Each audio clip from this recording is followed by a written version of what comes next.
এই যে এখন হোটেলে যাচ্ছি। সকালে আবহাওয়াটা এত বেশি ভালো লাগতেছে, অনেক বেশি ভালো লাগতেছে সকালে আবহাওয়া। ভাবলাম যে একটু ভিডিও করে নেই ফাঁকে।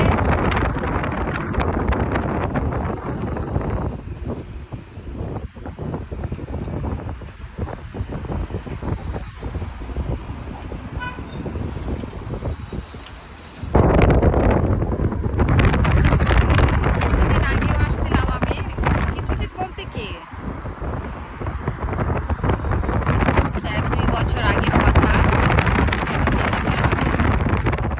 তখন কিন্তু এত হাইরাস বিল্ডিং ছিল না, এখন যেভাবে বিল্ডিং উঠতেছে আসলে চায়নায় যে পরিমাণ দ্রুত বিল্ডিং করে তারা, 7 দিনে 1 মাসে এত বড় বড় হাইরাস বিল্ডিং করে ফেলে। দেখা যায় 6 মাস পরে আসলে জায়গাগুলো চেনা যায় না, এত পরিবর্তন। এই যে একসাথে দেখা যায় যে হাজার হাজার বিল্ডিং উঠতে থাকে একসাথে।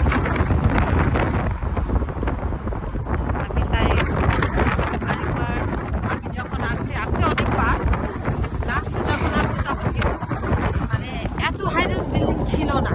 এখন যেভাবে আমি চিনতেই পারতেছি না এটা গুয়াংজু, আমি চিনতেই পারতেছি না যে এত দ্রুত পরিবর্তন হয়ে যায়। আমার ভাবতে অবাক লাগে।